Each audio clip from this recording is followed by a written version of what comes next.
She was known as the coldest CEO in Chicago, a woman who had clawed her way to the top of a billion-dollar defense technology firm before the age of 30 and had never once looked back.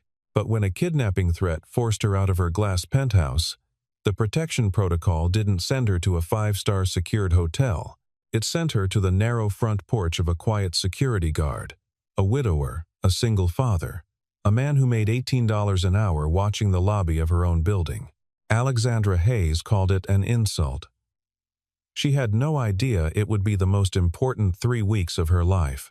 Stay until the end to find out why a night shift security guard made an entire corporate board bow their heads in silence. Christian Walker was 28 years old, and he looked like a man who had learned to carry his life quietly without asking anyone to notice the weight. He worked the overnight security shift at Helixor Dynamics, a defense technology conglomerate headquartered in downtown Chicago, clocking in at 10 in the evening and clocking out just before Sophia woke up at 6 in the morning. He had timed it perfectly. The drive home, the soft click of the front door, the way he moved through the small house without waking her. He was always there when she opened her eyes. Sophia Walker was 6 years old, bright-eyed and endlessly curious, the kind of child who asked questions about everything and drew pictures of every answer she didn't receive.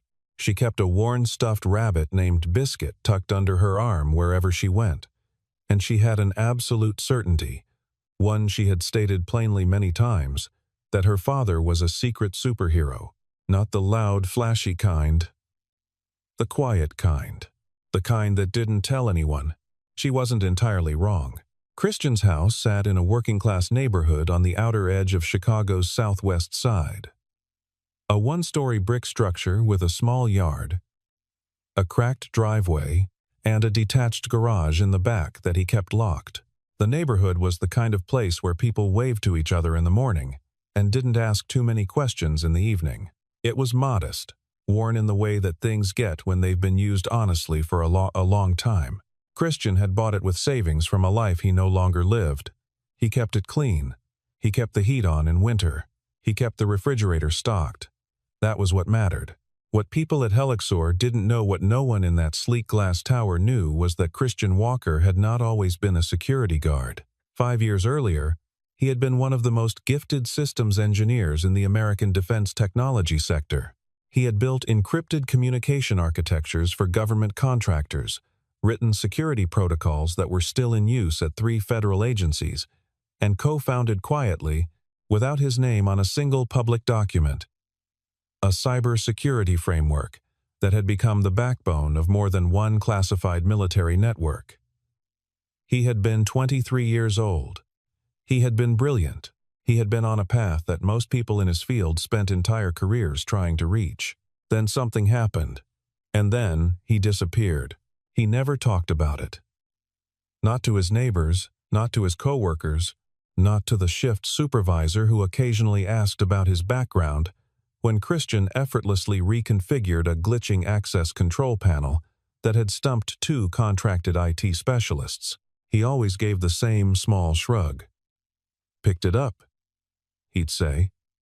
And then he went back to walking his rounds. His colleagues at Helixor found him odd. Polite enough, but distant. The office staff barely acknowledged him. The executives who passed through the lobby at night looked through him the way people look through furniture present, but irrelevant. He was used to it. In some ways, he had chosen it. The world he no longer belonged to, at least not officially, was the world of Helixor Dynamics itself. Founded 17 years ago and valued at just over $9 billion, Helixor was a titan of the defense and artificial intelligence sector. A company that built the kind of technology governments paid for without asking too many questions. Its Chicago headquarters occupied the top 20 floors of a polished tower on Michigan Avenue. And at the center of all of it, sitting in the largest corner office on the 43rd floor, was Alexandra Hayes. Alexandra was 27 years old. She had been appointed CEO 14 months ago, making her the youngest chief executive in the company's history. She was sharp in the way that surgical instruments are sharp, precise, cold, designed to cut through whatever stood between her and the results she needed. She did not tolerate softness. She did not tolerate delay. And she did not trust men. That last part was not a policy. It was a scar. When Alexandra was 9 years old, her father had left their family for a woman he had been seeing for 3 years. When she was 14, her mother had swallowed a handful of sleeping pills on a Tuesday evening in October and had not woken up. Alexandra had been the one who found her.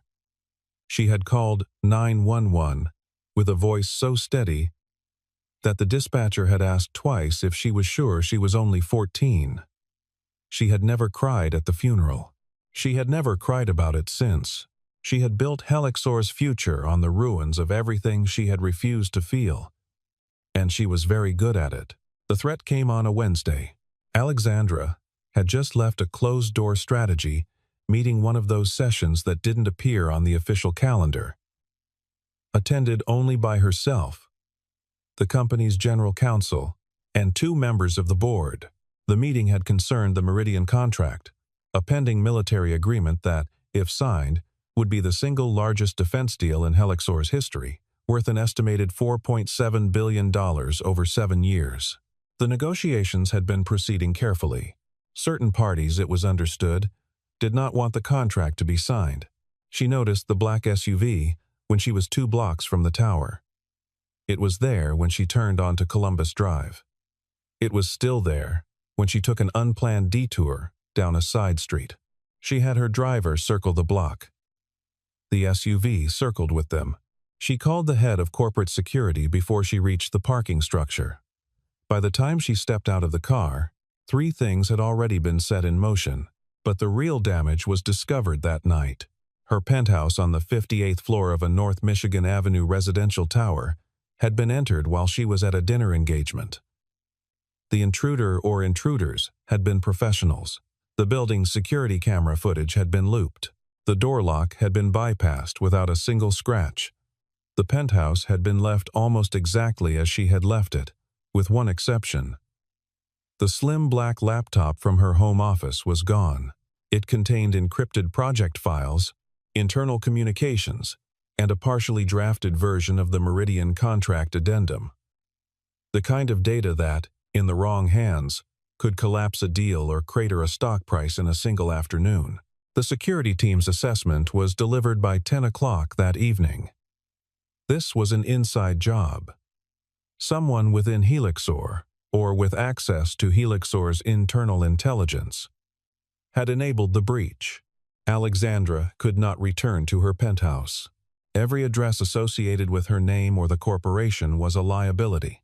It was Christian who identified the solution. He had been running a quiet analysis of the building's network logs when he noticed something. The surveillance intrusion system being used against Alexandra was actively scanning a database of addresses linked to Helixor. Every location the security team had suggested was on that list. But one address wasn't. His address. He brought the finding to the head of security, without elaborating on how he had run the analysis. The recommendation was passed up the chain. By midnight, a decision had been made. Alexandra Hayes was going to stay with Christian Walker for 3 weeks. She did not take the news with grace. She stood in the security conference room in a tailored gray blazer, arms crossed, and stared at the address on the paper in front of her, as if it had personally offended her. A residential street in the southwest suburbs, no private security detail, no dedicated communications infrastructure, a single bathroom. She had been in the building for 6 years and had never once learned the name of the night shift guard. "This is not a viable option," she said flatly. "It's the only option that isn't already compromised," the security director replied. She stared at the paper for a long time. Then she picked up her bag and walked out.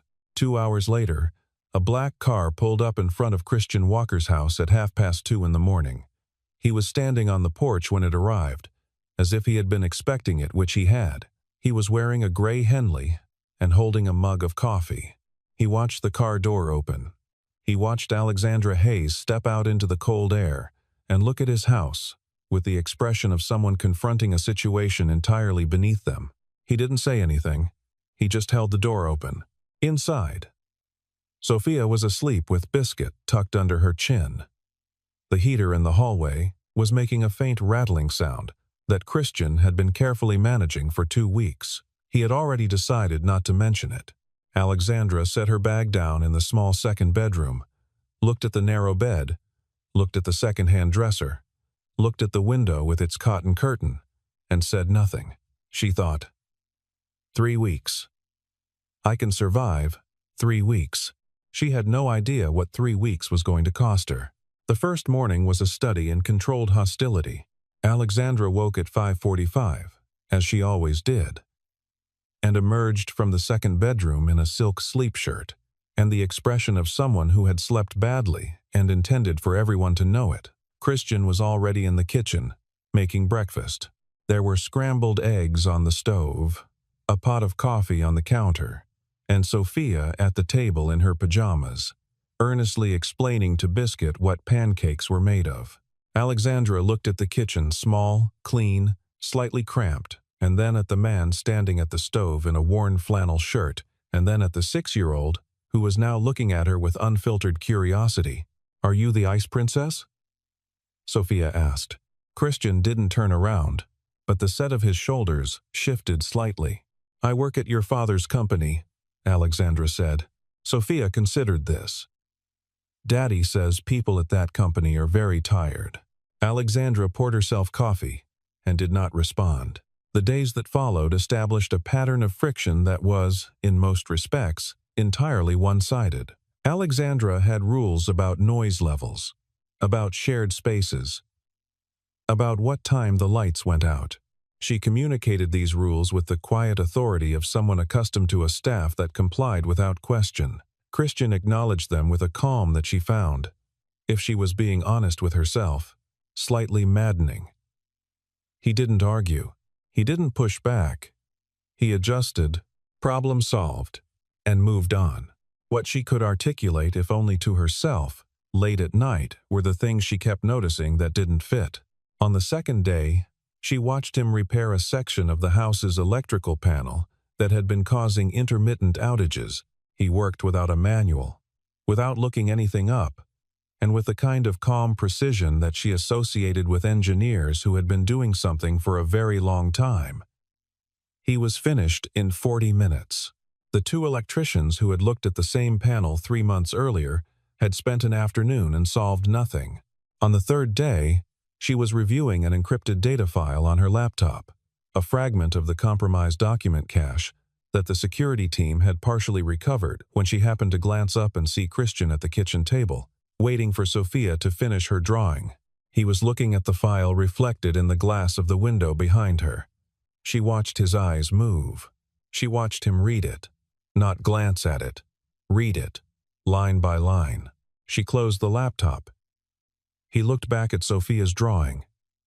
Neither of them said anything. On the 4th day, the security system on the exterior of the house emitted a faint burst of static interference that lasted perhaps 2 seconds. Alexandra registered it as noise. Christian was out of the back door in under 30 seconds, scanning the perimeter with the kind of systematic calm that had everything to do with training and nothing to do with instinct. He reset one of the sensors, updated a setting on his phone, and poured himself a glass of water. "What was that?" Alexandra asked. "Old sensor," he said. "Fixed it." But it was Sophia who began to crack something open in her that no data anomaly could. The little girl had decided, with the absolute certainty of a 6-year-old who had already made up her mind, that Alexandra was her friend. She brought her drawings to show. She saved her the last pancake on Saturday morning. She asked her why she didn't smile, a question Alexandra had not been asked since she was a child herself. She drew a portrait of Alexandra with long silver hair and a crown, labeling it the Ice Princess who is actually nice inside. Alexandra stared at that drawing for a long time. Late on the 5th night, she was working at the kitchen table at midnight when she noticed that the couch in the living room was occupied. Christian was asleep there, fully dressed, shoes off, an old quilt pulled to his waist. He had given her the second bedroom, given Sophia the main bedroom, and taken the couch without mentioning it, without asking for acknowledgement. She stood in the doorway and looked at him. His hands rested on the edge of the quilt. She could see the calluses across his palms, the faint scar along his right knuckle. His jacket hung over the back of the couch, its cuffs worn thin at the edges. His laptop was open on the coffee table, screen dimmed to low brightness. She walked closer and looked at what was on the screen. It was a network architecture diagram. Dense, layered, annotated in a shorthand. She recognized from her own company's most classified technical documents. Beside it, a security algorithm with a methodology that surpassed anything currently in Helixor's development pipeline. She stepped back. She stood very still. She told herself there was an explanation. She was not yet ready to consider what that explanation might be. She found it on the 7th night. She had been lying awake, listening to the wind push against the window frame, when she heard the soft sound of the back door opening and closing. After 15 minutes, she got up. The garage sat at the far end of the backyard, separated from the house by a stretch of dead grass and a concrete path. Light leaked from beneath its door. She crossed the yard in her coat and pushed the door open. What she found inside was not a garage. The space had been cleared of everything a garage was supposed to contain.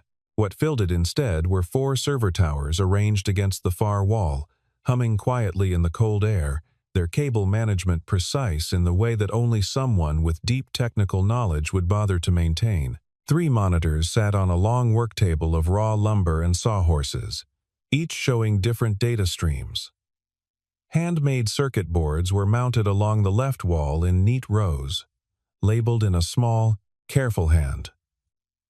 Printed schematics were pinned above the monitors, dense enough to read less like technical drawings and more like maps of some invisible world. And at the center of it all, Christian Walker sat on a plain wooden stool, working. He heard her come in. He didn't move for a moment. Then he turned. Neither of them spoke. The servers hummed. Outside, the wind shifted. "You shouldn't be out here," he said finally. His voice was even, unshocked. "What is this?" Alexandra said. He looked at the room around him as if he were considering how to answer a question he had already answered many times in his own head. "A project," he said.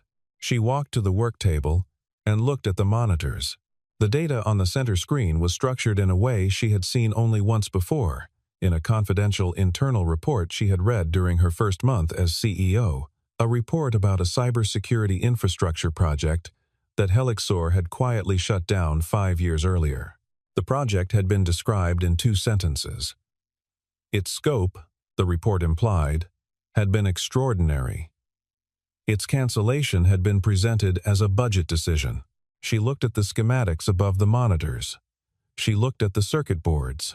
She looked at the algorithm structure on the left screen, which was not half constructed as she had seen on his laptop. It was nearly complete. And it was, without any hyperbole she could locate in herself, one of the most elegant pieces of security architecture she had ever encountered. She turned back to him. "You built the Aegis framework," she said. The silence that followed was the kind that confirms something rather than obscures it. Aegis had been a ghost in Helixor's internal mythology, a classified cybersecurity project from the company's early years, credited to no one, referenced only in redacted documents. Security professionals, who knew anything about it, spoke of a zero-intrusion network architecture capable of predicting breach attempts before they occurred. It had apparently been abandoned before completion. Except it hadn't been abandoned. It had been taken. Christian turned back to his monitors. "It's not finished," he said. "You were the co-founder," Alexandra said. Not a question. He was quiet for a moment. "I was a contractor," he said. "That's the version on record." She looked at him in the cold light of the garage, this man who carried groceries and walked her company's lobby and slept on a narrow couch with worn-out cuffs on his jacket, and felt something shift in the architecture of her certainty. The story she had assembled about who Christian Walker was had just been revealed as a story about someone else entirely. "Why are you still building it?" she asked. He didn't answer immediately. He turned one of the monitors slightly, adjusting the angle. And then he said, "Because it's not done." She stood there for another moment. Then she walked back to the house, without another word. In the second bedroom, she lay awake for a long time, staring at the ceiling. The pieces she had collected over the past week, the electrical panel, the encrypted data, the sensor alert, the network diagram rearranged themselves in her mind into a shape she did not want to look at directly. Because if Christian Walker was who the evidence suggested he was, then the story of Helixor Dynamics was not the story she had been told. And if that story was wrong, everything she had built her authority upon was standing on someone else's erased name. She spent the next 2 days investigating. Not openly, she had learned, years ago, that the most important inquiries were the ones conducted in silence. She worked from her laptop during the hours when Sophia was at school and Christian was asleep, accessing archived records, internal communications from before her time at the company, and redacted legal documents she had enough clearance to partially reconstruct. 5 years ago, Christian Walker had submitted a formal internal complaint to Helixor Dynamics Ethics Board. The complaint alleged that a senior executive had authorized the sale of proprietary security data built on the Aegis framework, to a third-party foreign technology firm under the cover of a subsidiary transaction. He had provided technical documentation. He had provided financial trace evidence. He had named names. The Ethics Board had found no substantiated violations. Within 30 days, Christian had been publicly identified through a series of industry press leaks that were never traced to their source as the primary suspect in an internal data breach. His access credentials had been flagged. His contractor agreement had been terminated. A formal investigation that lasted 4 months found, ultimately, that no criminal conduct had occurred, but the damage was irreversible. His name had appeared in 3 major technology publications under headlines that implied guilt without stating it. The kind of headlines that follow a person. He had disappeared from the industry entirely after that.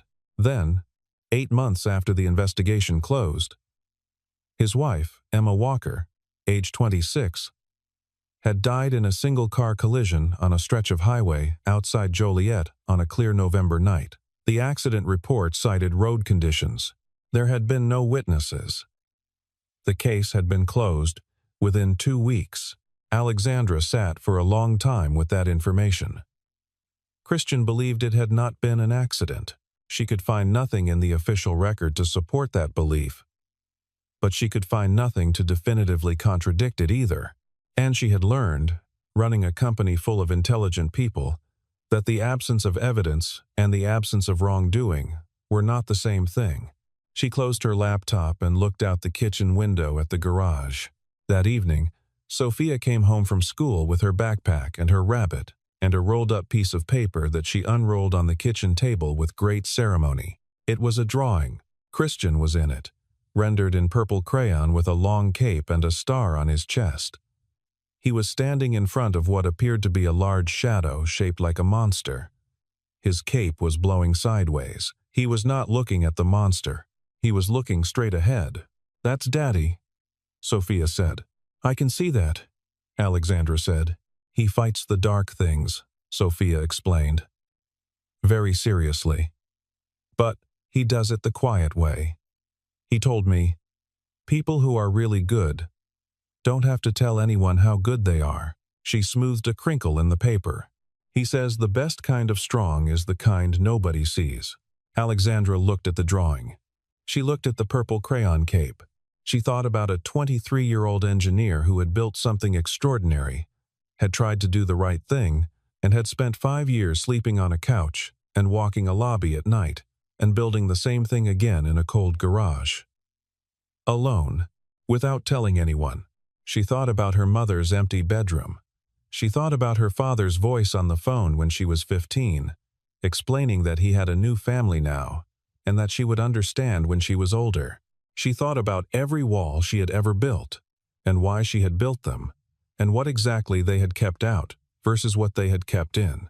She helped Sophia tape the drawing to the refrigerator. She poured 2 glasses of juice. She sat at the table and did not look away from the crayon superhero on the door. She stayed there long after Sophia went to bed. There was no single moment when it changed.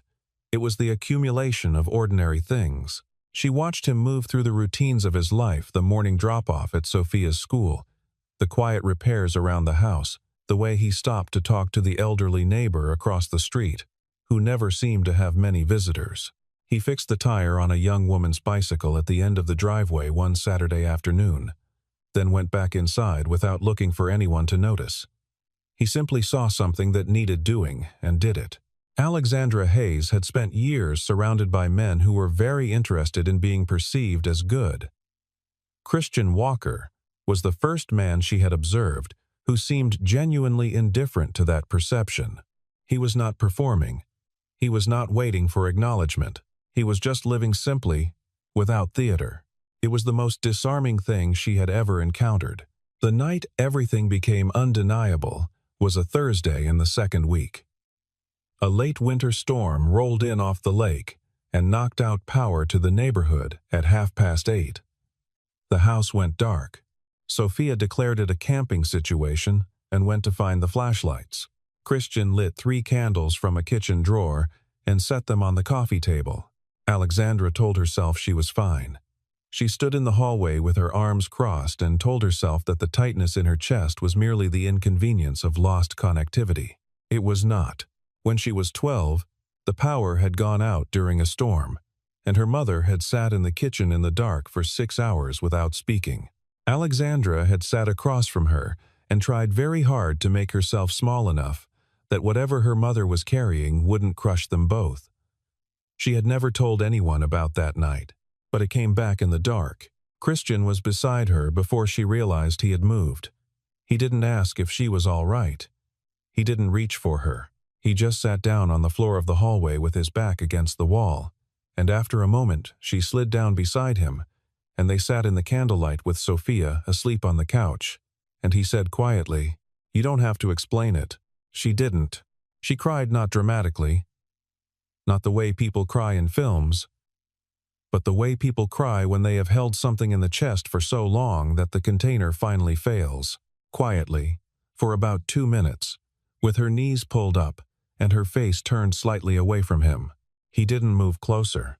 He didn't say anything encouraging. He just stayed.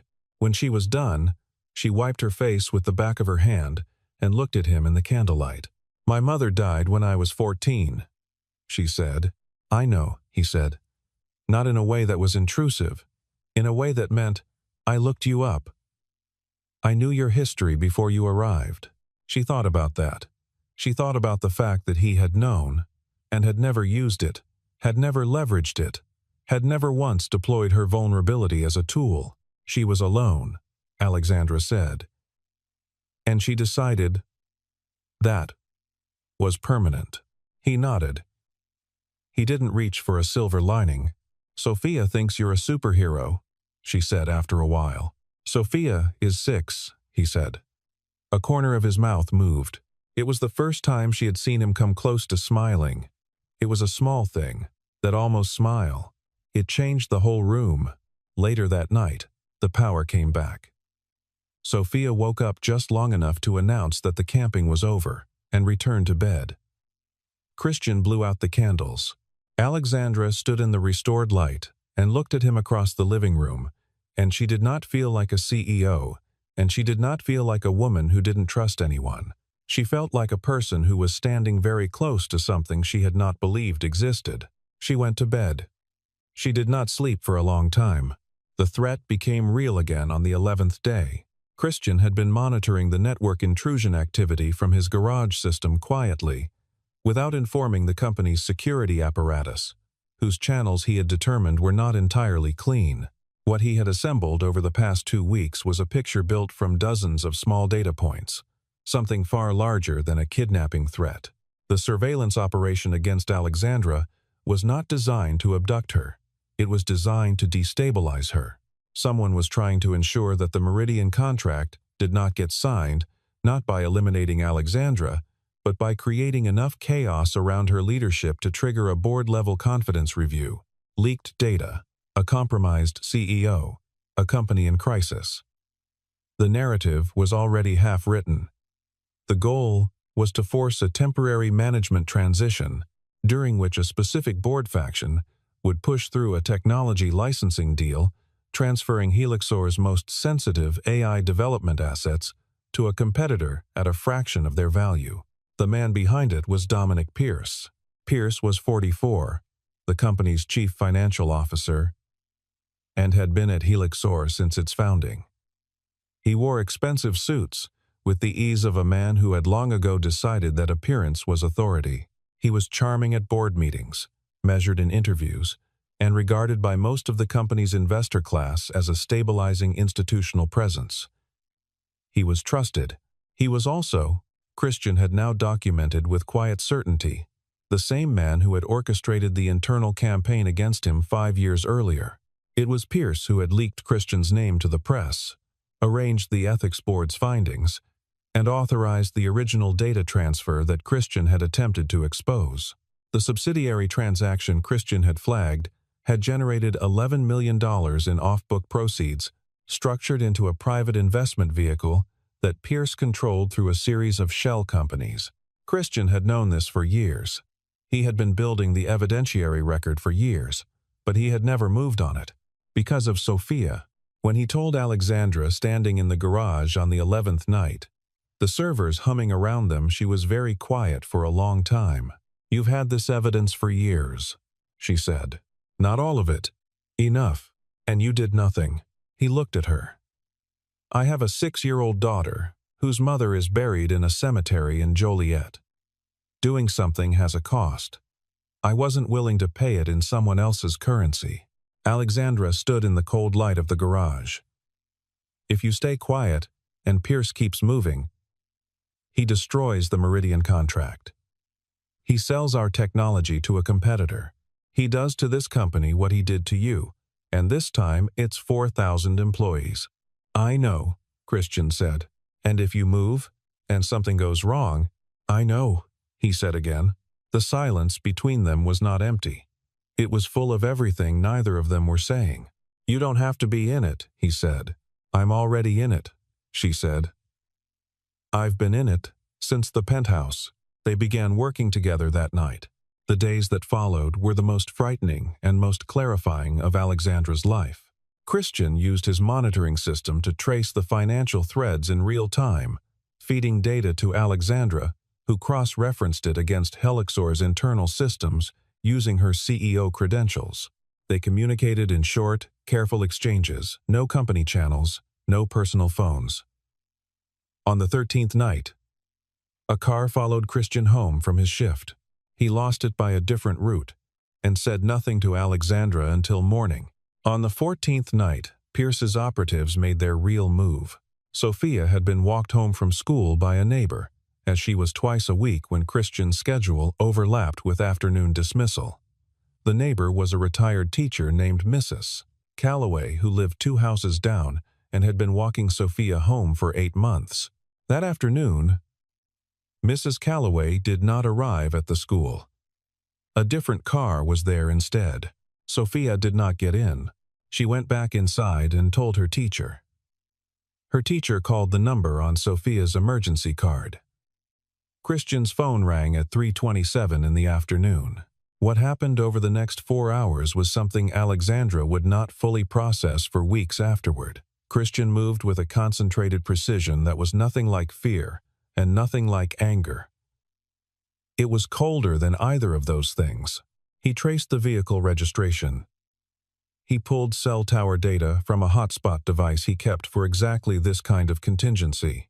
He located a probable position within 19 minutes and had it confirmed within 35. Alexandra was already behind the wheel when he came out of the house.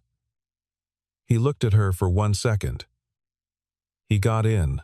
The location was a decommissioned warehouse near the river, 11 miles southwest. They arrived in the rain, in the dark, at 10 minutes past 7. Christian went in alone. He was inside for 22 minutes. When he came out, He was carrying Sophia, who had biscuit clutched to her chest and was explaining, with mild irritation, that the men inside had not let her finish her drawing.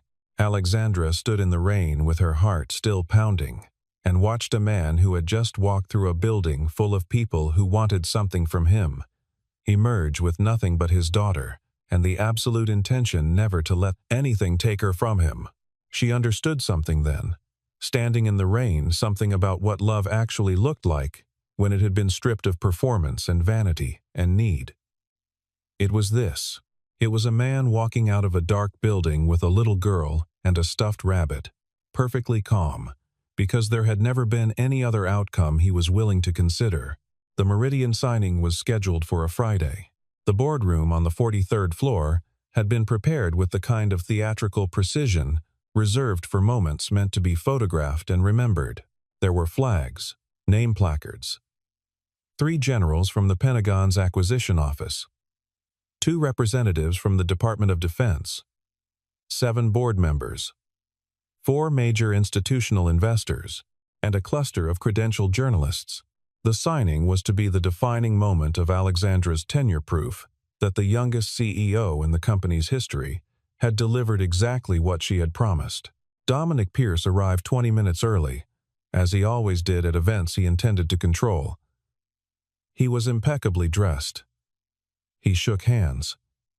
He smiled at the generals. He positioned himself 3 chairs to the left of the head of the table, where the cameras would catch his reaction at the moment of greatest significance.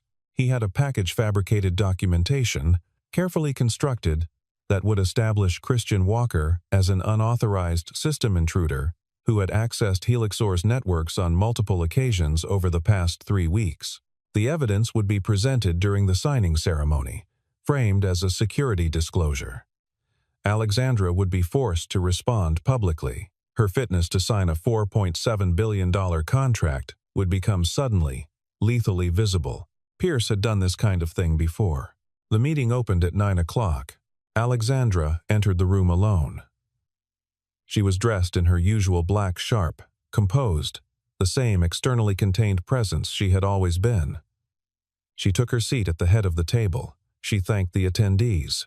She said the things that needed to be said about the Meridian contract, about Helixor's mission, about the value of the partnership being formalized that morning. Then Dominic Pierce raised his hand. He presented his evidence package with the ease of a man who had rehearsed this moment.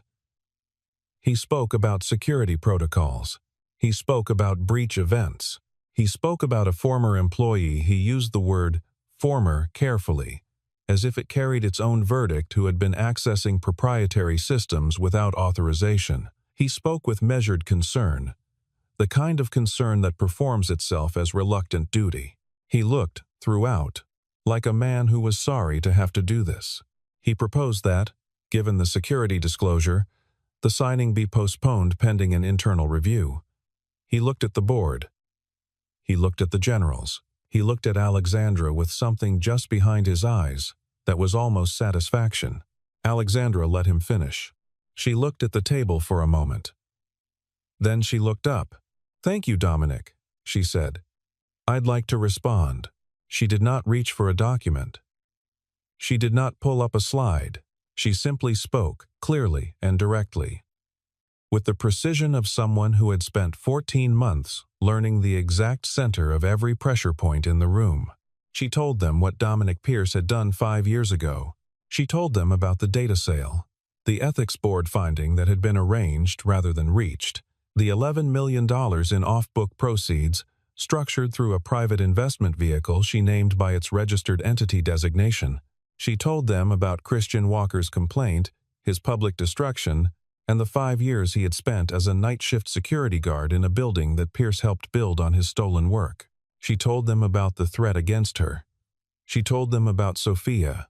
Pierce interrupted twice. Each time, Alexandra continued. Then the door at the back of the boardroom opened, and Christian Walker walked in. He was not wearing a suit. He was wearing the same plain dark jacket he always wore, the one with the worn cuffs. He carried a hard drive, a small, black, unremarkable rectangle, which he connected to the room's presentation system without asking anyone's permission. The screen at the front of the room filled with data, 5 years of records, transaction logs, communication transcripts, financial flows, timestamps, server access records that Pierce's team had believed were unrecoverable, evidentiary threads that connected, cleanly and without ambiguity, to every illegal action that had been taken and to the man who had taken them. The room was silent. Christian did not explain the data at length. He stood beside the screen and let the records speak in the language that defense contractors and institutional investors and generals all understood perfectly, the language of documented fact. Pierce stood up. He said something about authentication. He said something about admissibility. He looked around the room for the alliance he had been building for years, and found that none of the faces looking back at him were the faces of allies. He pushed back his chair. Christian stepped into the space between him and the door. He didn't raise his hand. He didn't raise his voice. He stood in front of Dominic Pierce and looked at him with an expression that was entirely calm. The kind of calm that comes not from the absence of feeling, but from the absolute security of knowing you are standing exactly where you should be. "You took everything from me," Christian said. His voice was quiet. The room was very still. "My work, my name, my wife's life, 5 years of my daughter's father." He paused. "But you couldn't take the evidence. And you couldn't take who I am." 2 FBI agents entered through the side door. They had been in the building since 7 that morning. Dominic Pierce was escorted out of Helixor Dynamics in front of his generals and his investors and his journalists, his hands behind his back, his expensive suit irrelevant now. His face, the face of a man who had spent years calculating everything, except this. The room remained silent for a long moment. Alexandra looked at Christian Walker standing in the place where Pierce had been, perfectly still, completely calm. She called the meeting back to order. At 10:47 that morning, the Meridian contract was signed. The weeks that followed were unlike anything Helixor Dynamics had experienced in its 17-year history. Pierce's arrest triggered regulatory inquiries, a voluntary cooperation agreement with federal prosecutors, and a complete financial audit going back 8 years. 3 other senior executives resigned. The board held an emergency session that lasted 11 hours. Alexandra sat at the center of all of it, steady as a fixed point, doing what she had always been best at, moving forward. The board's first proposal, issued within 48 hours of the signing, was that Christian Walker be offered the position of Chief Technology Officer. Full executive compensation, equity, the title and the authority and the public recognition he had never received. The vote was unanimous. He declined. He called Alexandra from outside Sophia's school, standing on the sidewalk in the cold morning air, and said it simply, "No." She drove to see him. "Why?" she asked. Standing in the kitchen of the small house with the cotton curtains. "You built that company's security infrastructure. You spent 5 years being erased. They're trying to give you what you should have had from the beginning." He was quiet for a moment. He looked out the window. "Sophia doesn't need a CTO for a father," he said. "She needs the father she already has, the one who's there in the morning, the one who walks her to school. I was that other version of myself once. It cost me everything I cared about. I won't do that to her." Alexandra looked at him for a long time. She had run a company for 14 months by optimizing every variable, making every decision based on outcome and return. Standing in Christian Walker's kitchen, she understood that this was the last wall she had left. She told him what she had found in Helixor's system logs. 47 instances over 3 years, anonymous network alerts, vulnerability patches submitted through obscured channels, each one catching a breach attempt before it materialized. She had traced them all to the same routing signature, Christian's. He had been protecting Helixor from the outside, even as the company went on not knowing his name. "You saved us," she said. "While we were ignoring you." He didn't say anything. "Why?" she asked. "Because the people in that building didn't do anything to me," he said. "Pierce did. They're not the same thing." She had no response to that. It was perhaps the most precise moral distinction she had ever heard, stated that simply. She took a breath. "I'd like to offer you something else. Independent security consultant. You set your own hours. You work from wherever you choose. You answer to no one but me, and only on projects you agree to take." She paused, "And Sophia's school whatever she needs, for as long as she needs it." He was quiet for a moment. "That last part isn't negotiable," she said. A corner of his mouth moved. "No," he agreed. The arrangement was formalized within a week. Sophia got a new bedroom, painted yellow at her request, with a full wall designated for drawings. She covered it within the first month. Biscuit was given a small custom shelf in the corner. Months passed. Helixor was restructured root to branch. The Meridian contract entered its implementation phase. Alexandra made changes she had been wanting to make since her first week. As CEO changes she had been too isolated. She now understood, to see clearly enough to execute. On a Saturday afternoon in late spring, Sophia handed her a new drawing. It was the three of them, Christian on the left, Alexandra on the right. Sophia in the middle, holding both their hands. There were no capes in this one, no monsters, no shadows, just three people standing in the light, rendered in the confident and entirely inaccurate proportions of a 6-year-old who understood, at her age, more about the structure of a real family than most adults manage to learn in a lifetime. Across the top of the page, in large and careful letters, "Family is where nobody has to pretend to be strong." Christian looked at it for a long moment. Alexandra looked at him, looking at it. Neither of them said anything. There was nothing that needed saying. What makes a story like this one endure is not the plot mechanics, though the mechanics here are deliberate and well-constructed. It is something older and more persistent. The satisfaction of watching someone who was made small be restored to their true size, and watching someone who was made hard be restored to their true capacity for feeling. The audience this story reaches most deeply is not searching for romantic excitement alone. It is the audience of people who have spent a significant portion of their lives being underestimated or who have underestimated themselves. The people who have swallowed their accomplishments to survive an impossible situation. The people who have built their cold competence as a wall against something they were never supposed to have to withstand. The people who watched someone they trusted take credit for what they created and had no recourse, and kept going anyway. Christian Walker works as a character because he is not trying to win. He is not trying to be seen. He is not performing his virtue or his intelligence for an audience. He is simply doing what needs to be done, in the only way he knows how, without expectation of recognition.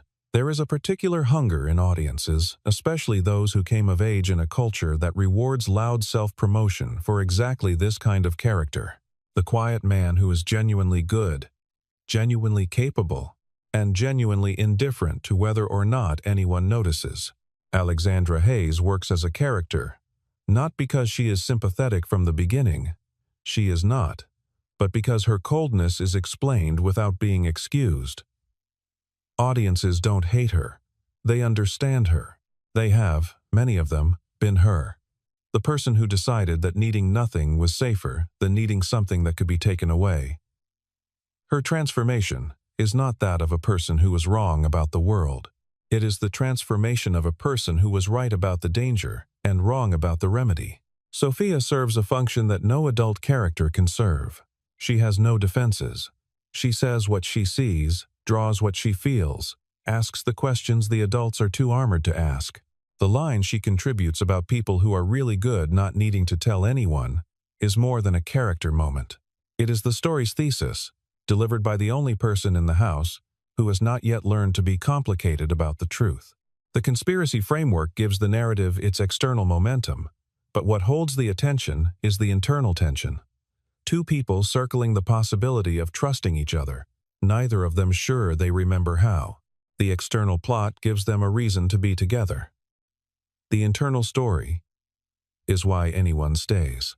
The boardroom scene works because it delivers something audiences rarely receive in clean public form.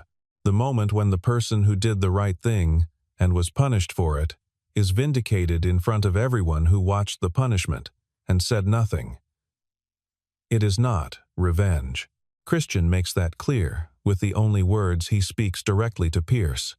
It is something quieter and more permanent, the restoration of the record. Stories that persist give people something they are not getting elsewhere. Not comfort. Comfort is cheap. Not excitement. Excitement is everywhere. What persists is recognition. The story that says, without apology, that the quiet person in the room may be the most important one, that love is not a performance of grand gestures, but a daily decision to remain, and that the families we build from our own choices are the ones most worth keeping. That is what this story says. That is why it endures. End of script.